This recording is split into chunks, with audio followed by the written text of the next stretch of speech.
Well, earlier I got reaction to that House hearing on Boeing from Seth Kaplan, transportation analyst for National Public Radio. We talked first about a Wall Street Journal report that said the FAA didn't closely monitor key safety assessments for the Boeing MAX. And what was interesting at the hearing was that Daniel Elwell, the current acting administrator of the FAA, didn't seem to be aware of this internal review that the Wall Street Journal reported. Kind of an awkward moment during the hearing where he and an aide both said they didn't really know what the Journal was talking about. The Journal reported that, among other things, the FAA relied on Boeing to sort of assess how important this system, the MCAS system that everybody's all too familiar with now, how important it was in terms of whether it could cause a catastrophic failure, whether it could cause a crash. Boeing essentially decided that no, that it wasn't that critical of a system.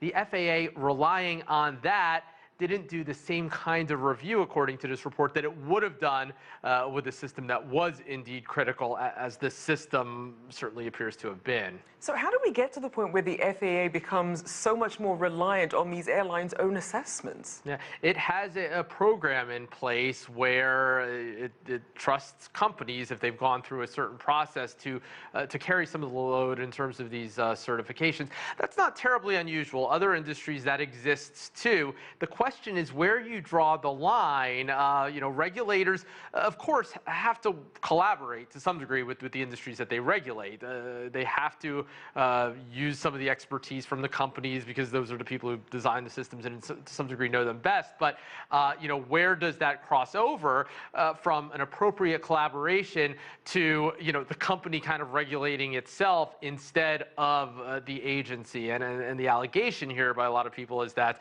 this indeed did cross over to that, to where the FAA just wasn't watching Boeing as it should have been doing. And speaking of collaborations and trying to be on the same page, there were audio recordings coming out from the media from November after the Lion Air crash with the first 737 MAX 8.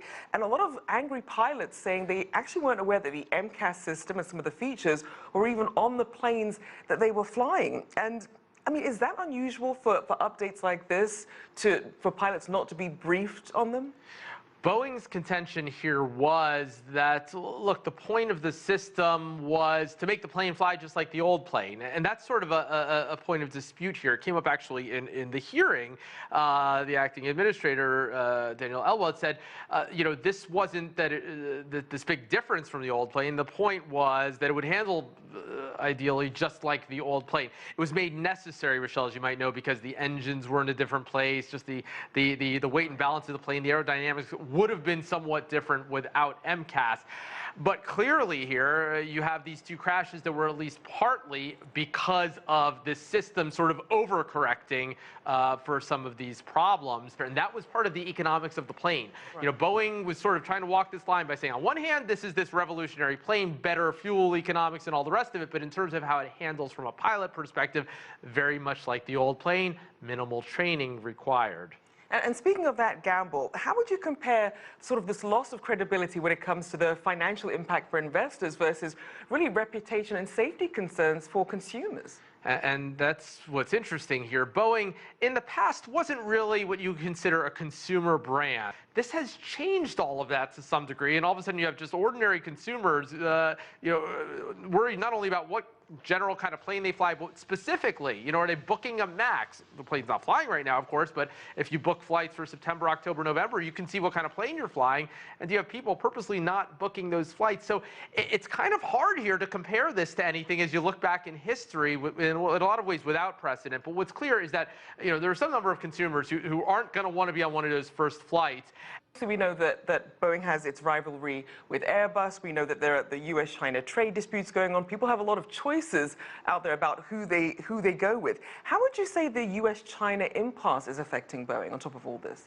Yeah, no direct impact right here, but right now everything matters. When you think about the kinds of headlines that people in China are reading about the U.S. right now, so if you have Chinese airlines on the fence perhaps about which aircraft to buy, this is unhelpful. And don't forget that although it's basically a duopoly in the world, it's basically Boeing and Airbus when it comes to selling these kinds of jets, It's not only them. You have Comac in China marketing the C919. You have a Russian manufacturer trying to market also a competing aircraft. Now, at this point, Boeing and Airbus are still getting most of the orders, but in China, the Chinese carriers have already ordered a fair number of Comacs, and those manufacturers will look for any opening they can to get in to give airlines an alternative. And airlines around the world would like to think that there is some other alternative. So Boeing needs to get this right.